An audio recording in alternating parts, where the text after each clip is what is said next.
The son exchanged his full set of Ultraman cards for 3 bottles of fever reducer. An unfamiliar number suddenly sent a friend request. Can I get the medicine back? I'm about to be crippled by my uncle. On the first day of my illness, I was still hard-mouthed. I can even arrogantly post my antigen reagents in the circle of friends. Little virus, you neo boy, burn my sister to 41. Sister is going to burn to 52. Sister can die, but romance does not die. The next day, the family ran out of ammunition and food. The son is alive and kicking. I dreamed of my grandmother. Understood. This disease is a cure for hard mouths.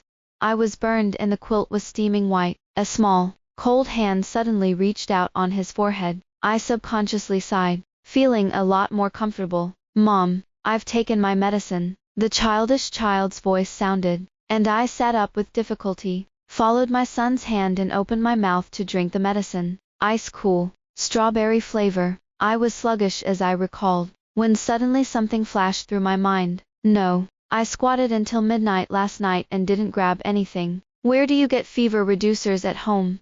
I struggled to open my eyelids. Son, you, quack. A hoarse duck call came out of my mouth. Quack. My eyes widened in disbelief. My throat. Lie down. Stop talking. The cub frowned like an adult, and helped me tuck the corners of the quilt, as if knowing my doubts. He smiled slyly. Don't worry, I have my own way. That proud look, as if to say, can't grab the medicine?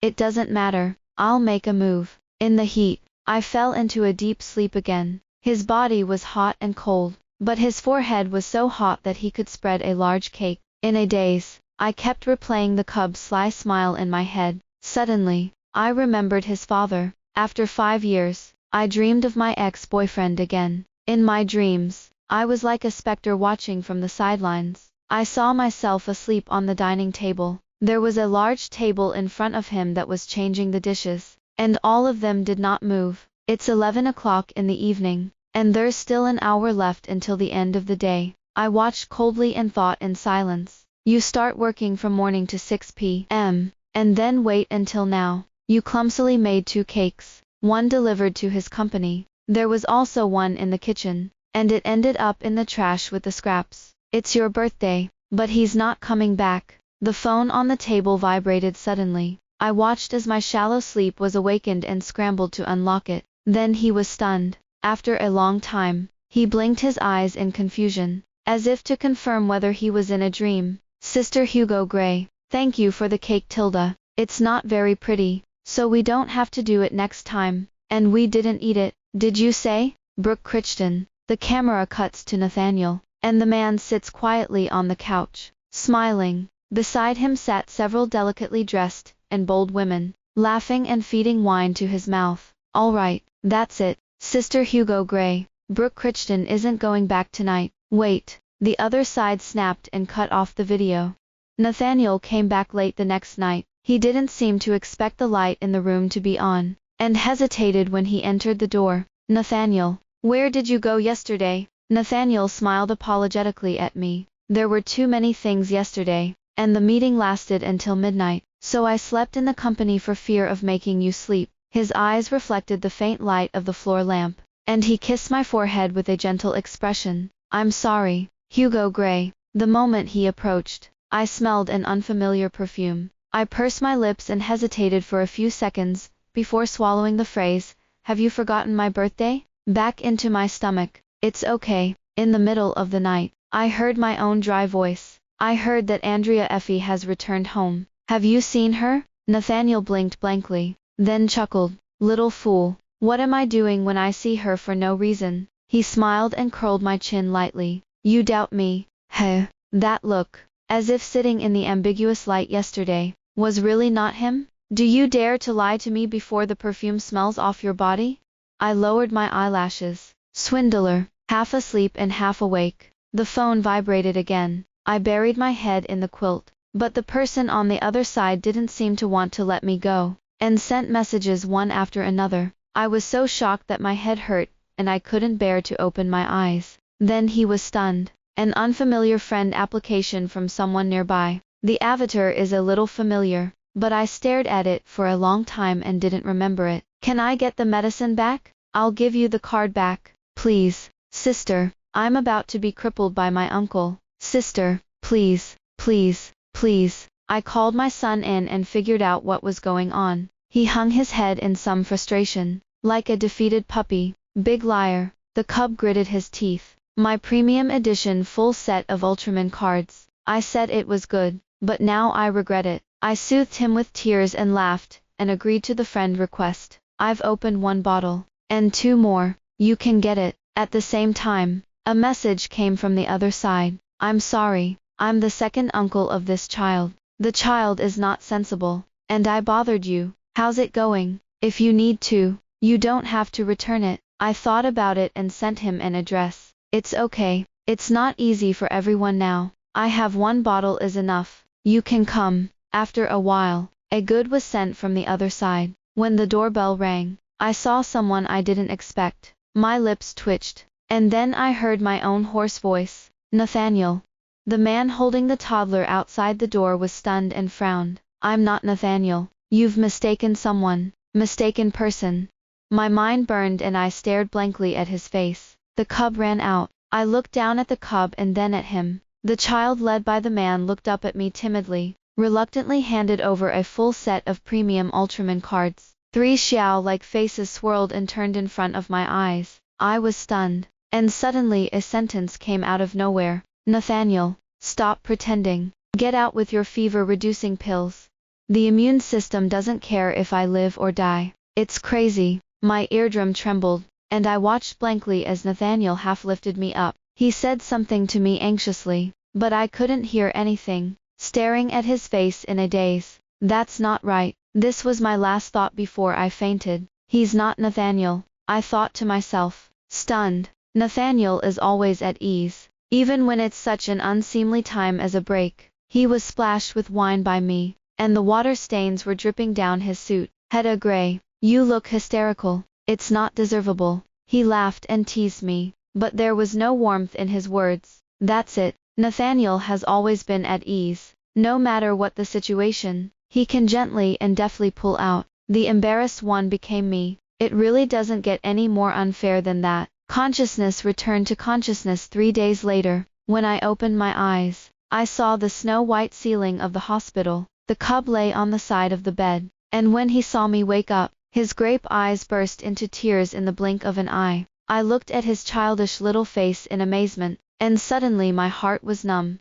Stepping on the last minute to type the card, I breathed a sigh of relief and collapsed at my desk. The colleague poked his head worriedly. Hugo Gray, I heard that you are hospitalized. Why are you in a hurry to come back to work now? I slowed down. Make money to support your family. The colleague was silent for a few seconds, and then replied tentatively, You're dead. I was talking nonsense, and the expression of my colleague across from me suddenly stiffened. What's wrong? Before I could wonder, a familiar voice sounded behind me. Who is Hedda Gray? I turned around and saw the face that looked like Nathaniel. This is the president of our company. Seeing that I was stunned, my colleague whispered, I am. What's wrong? I reacted and got up to look at him. Mr. President, who was parachuted, looked cold, and looked businesslike and upright. I still lack an assistant, and the personnel department has transferred you. As if to confirm his words, a message popped up on my phone. Personnel,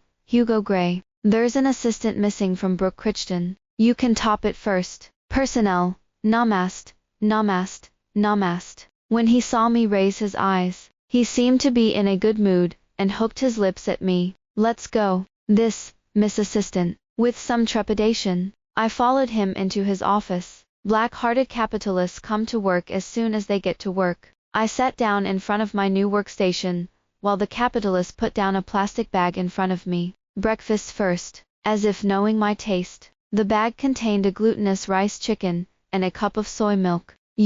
I hesitated for a moment. He lowered his eyes nonchalantly, as if he knew what was going on in my heart. My name is Brooke Crichton. The next sentence is as light as a sigh. Don't take the wrong person again. Hedda Gray, Brooke Crichton. This is the document from the other departments today, and the other few scheduled meetings for tomorrow are already on your memo. I'm off work. Brooke Crichton looked up from behind the file. Is there something going on today? You look in a hurry. Do you need me to send you? I picked up my bag and waved my hand. No, I'm in a hurry to go to the parent-teacher conference. Over time, I finally came to believe that Brooke Crichton and Nathaniel were different. Nathaniel is a gamer, but Brooke Crichton is a workaholic. Despite their faces, I was reluctant to delve into their relationship. Just what Nathaniel said to me on the day of the break. That's it.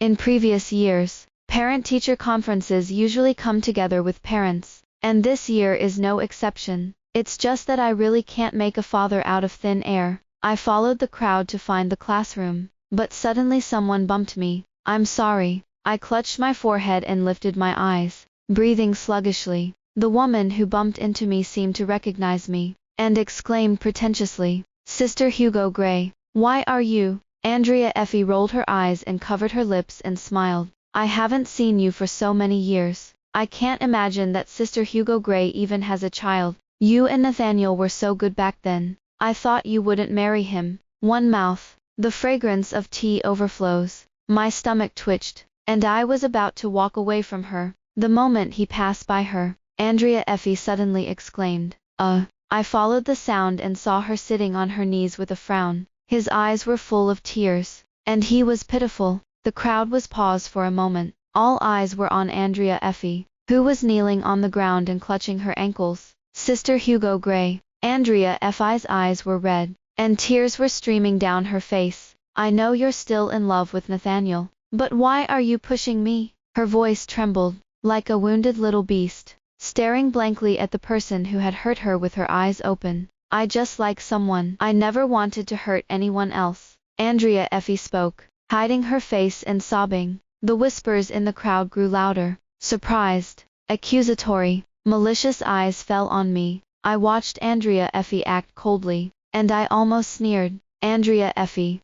I crouched down and looked her in the eye. "Your blush is a little light. Why don't I slap you up?" She stared at me in disbelief with her fawn eyes open. "You dare." Halfway through her words, she seemed to remember something, and her face turned pale for a moment. I watched with a smile as she reacted. "Don't I dare?" It seems that it was still too lightly fanned at the time. Tears were not falling from the corners of Andrea Effie's eyes, and her lips trembled. The next moment, as if he saw a savior, his eyes suddenly lit up. "Nathaniel," she shouted aggrievedly, tears falling down her cheeks. "My ankle hurts. Why are you here?" I almost applauded her superb acting. Sure enough, Nathaniel's angry voice rang out behind me. "Dare to bully Andrea Effie? You have a lot of guts." I turned around calmly, not missing a moment of surprise in Nathaniel's eyes. "Nathaniel, long time no see. Long time no see." I probably never thought I'd be in this situation to reunite with Nathaniel. Nathaniel looked me on my brow in disbelief. Hedda Gray. Nathaniel is a noble person, and it's normal not to remember me. I dropped the sentence and turned to leave.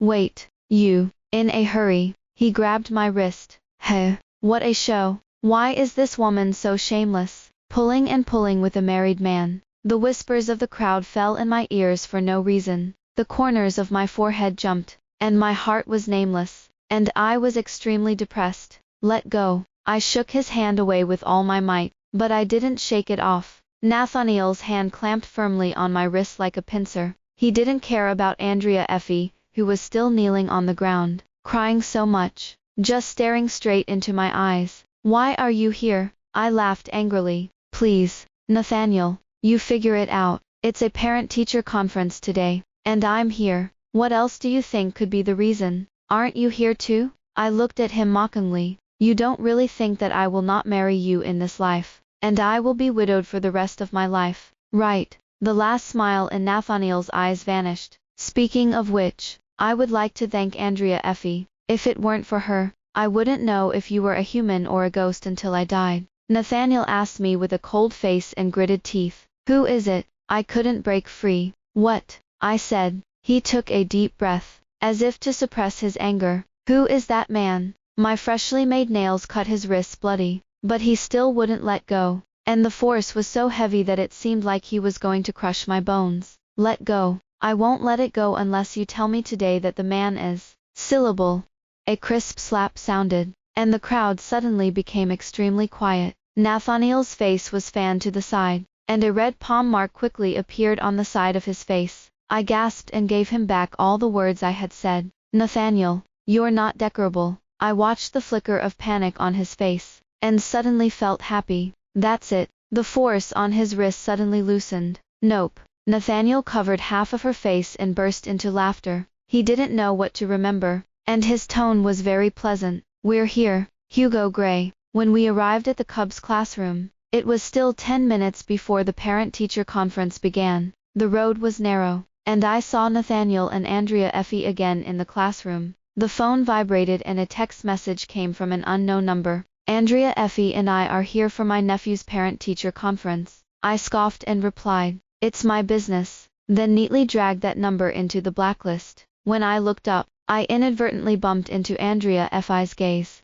When she saw me seeing her, she suddenly laughed silently and lip-synched at me. Let's go. Let's see. By the time the parent-teacher conference was about to begin, all the parents of the children were seated. The head teacher walked into the classroom with the document bag in his hand, looked around, and finally his eyes fell on me. Without him, only my seat in the class was empty. You're Hugo Gray's parent. She glanced at the seating chart and pushed down her glasses on the bridge of her nose. I suddenly felt a faint uneasiness in my heart. I vaguely remember her last name as Effie. Yes, teacher, I replied politely. The head teacher looked at me and spoke slowly. This class meeting is a two-parent class meeting. Haven't I informed you that one person won't use it? In public, she continued to speak, this lady, please go out by yourself. In the afterglow, Nathaniel seemed to stand up and say something, but was stopped by Andrea Effie. I looked at the ill-intentioned homeroom teacher and suddenly smiled.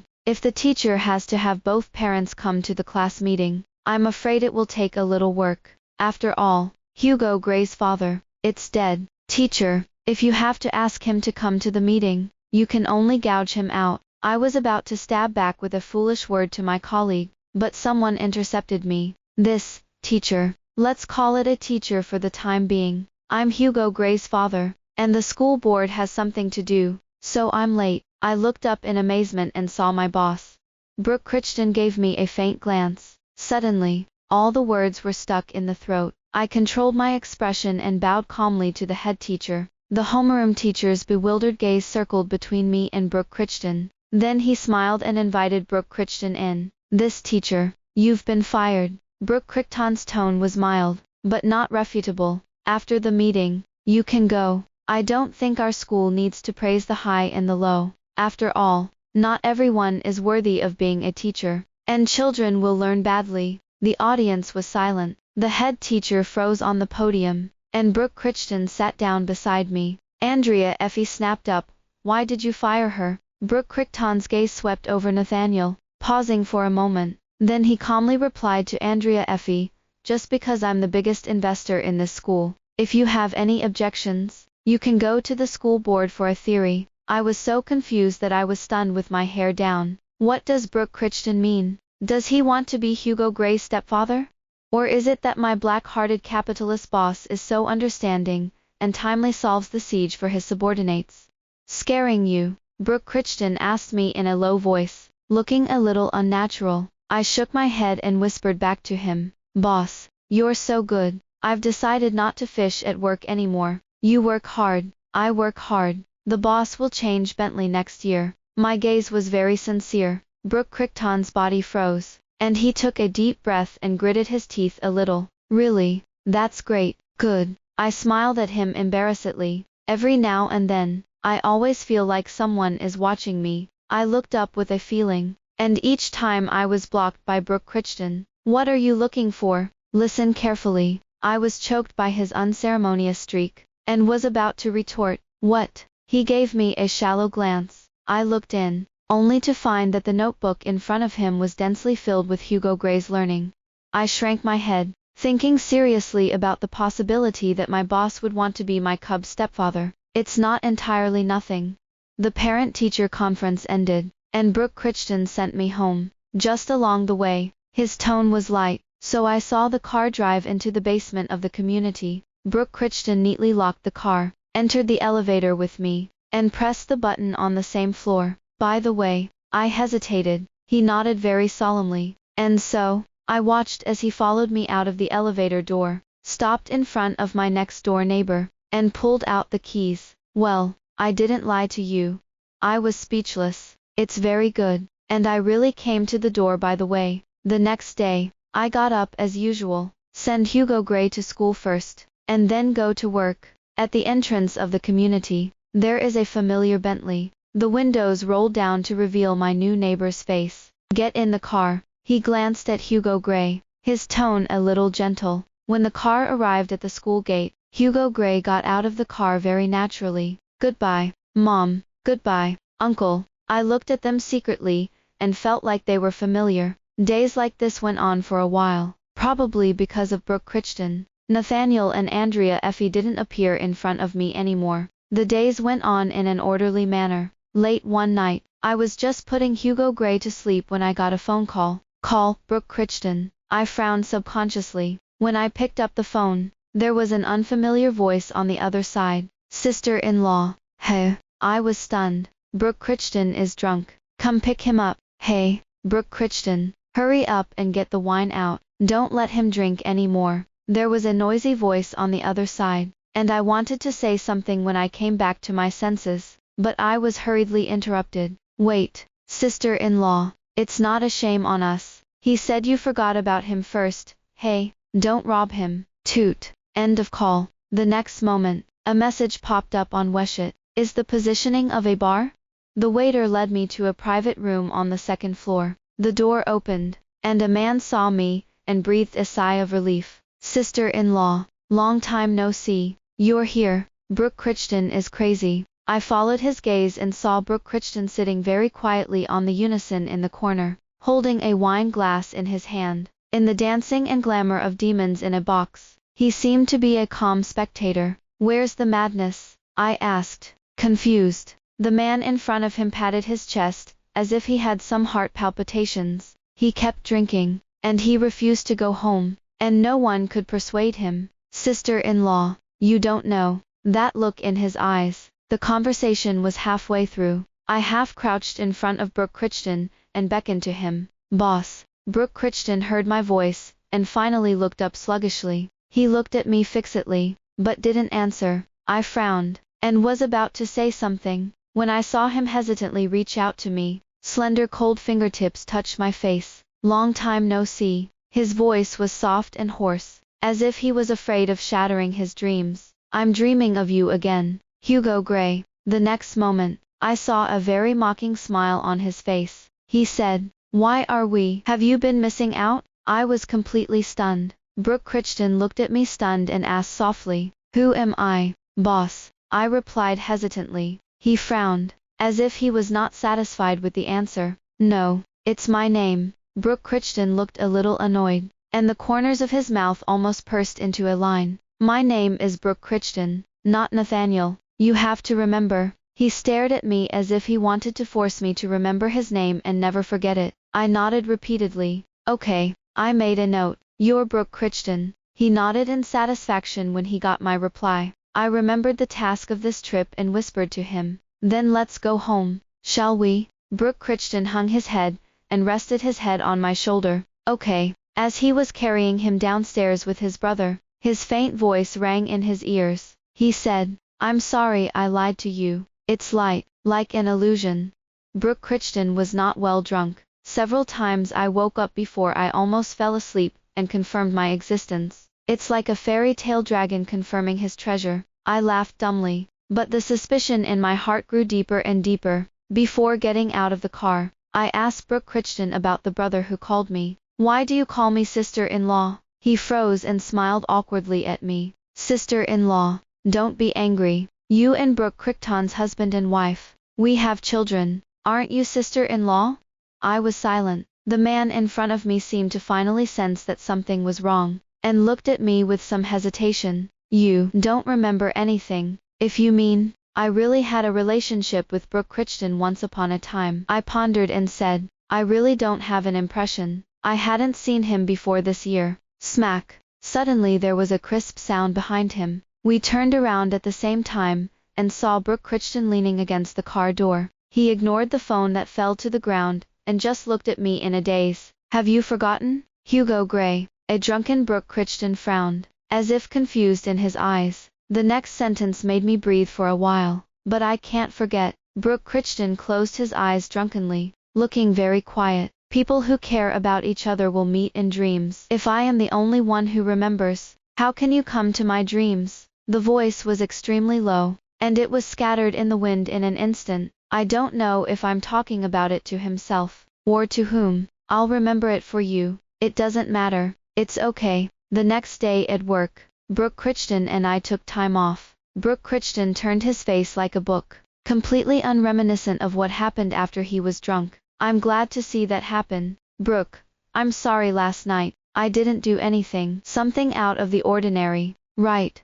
Me, no. You fall asleep when you're drunk. It's quiet. What happened last night was so embarrassing that I pretended nothing had happened. Shortly before noon, I met Brooke Crichton's brother at the cafe I had booked. He sat across from me for a long time, trying countless times to begin the story of me and Brooke Crichton, but without exception, they failed. Finally, rather discouraged, he pulled a photo out of his pocket. I'm sorry. The matter between you, no one else knows where to start. This is your previous photo. Brooke Crichton has been with me since he went abroad for treatment. I reached out and took it.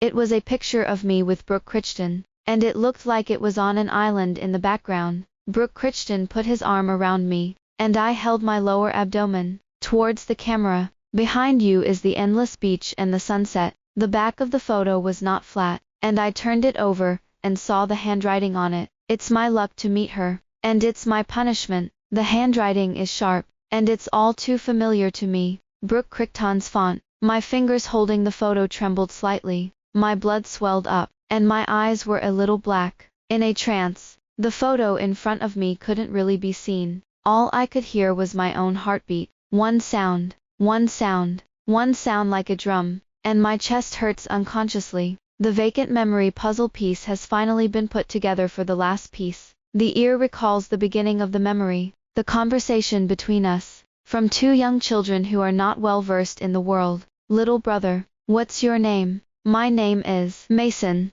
When I was 7 years old, I followed my parents to his mother's funeral, but I had long heard that his father was a wanderer, and he had never married a wife, but he had several children. At the banquet, you can't talk too much, Mother warned me. I nodded understandingly, but the funeral was presided over by a woman, and the servants of the Crichton family called her, Madam. There is more than one lady in the Crichton family. I pondered and came to this conclusion. The guests laid flowers in turn, and I took advantage of the adults' inattention to sneak a glance at the lady in the posthumous photo. She looked at the camera. Her eyebrows were calm and gentle, and her eyes looking at the camera were full of love. It was a long time before I learned that this photo was taken by his father, who was in the middle of the world. It's just that I didn't see his dad from beginning to end that day.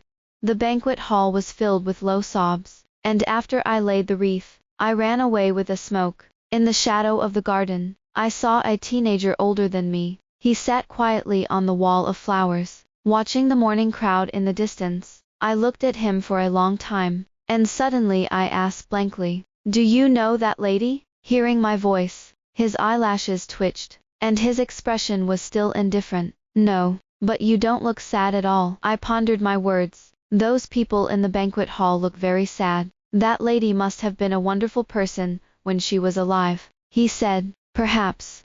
I've never met anyone like this, and I don't know what to say all of a sudden. It's like a program. Enter a question and arrive at an answer. One board and one eye. Oil and salt do not enter." I thought about it, but I comforted him in a low voice. "Morning. I once heard a saying that people who care for each other will see each other again in their dreams. That lady should be concerned about you, too." He finally lifted his eyes to look at me. That day, I muttered something. I had been talking to the boy for a long time. He occasionally responded, and more often than not, he listened to me. Later, when it was getting late, my parents were looking for me in the distance, and I had to say goodbye to him. I took a few steps and looked back at him. The thin figure of the young man stood in the twilight, lonely and a little desolate. I suddenly felt like I should say something. That's right, the name. We've been talking for so long, and we still don't know each other's names. Little brother, what's your name? I ran back to ask him. He didn't seem to think that I would come back, and he was obviously stunned. My name is Mason.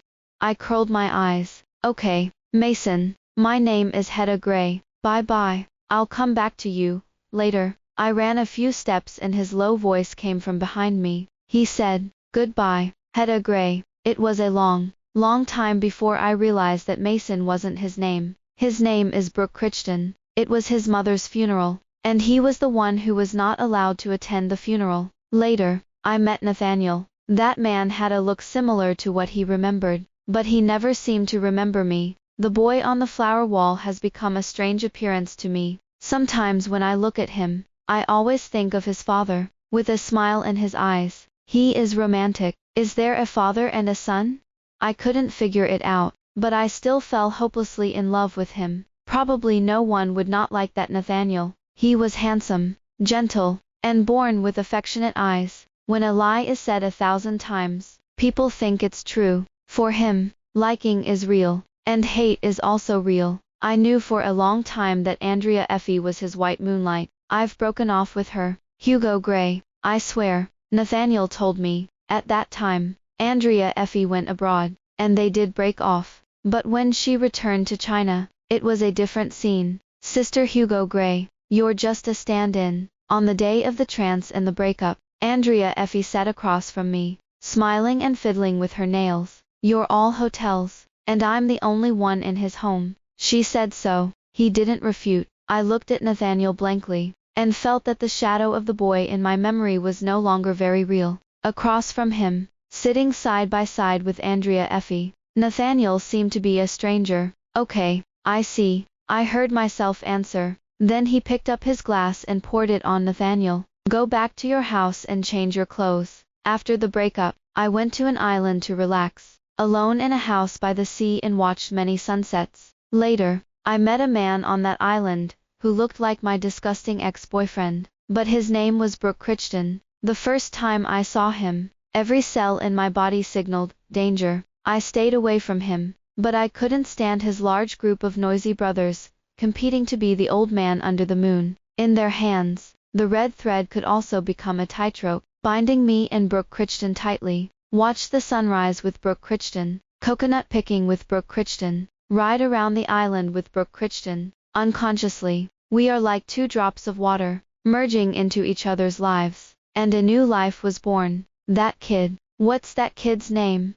I had a sudden headache. The child's name was Hugo Gray, and my surname was Gray. Hugo Gray, even if it's hard to meet, we'll still meet? Just like me and Brooke Crichton, I first met in Hue An, and reunited on the island. At the end of the memory, there was a series of car accidents. Finally, Brooke Crichton used her body to protect me as I was the course of pregnancy. My eyes were bloody, and I could smell the pungent smell of disinfectant water. The faint cry of a baby rings in my ears, and perhaps my own. The patient suffered massive bleeding during childbirth and bruised in the brain as a result of the car accident. It can cause amnesia. No, don't forget, I admonish myself in despair. I have someone I like very much. His name is, what is it called? I thought blankly.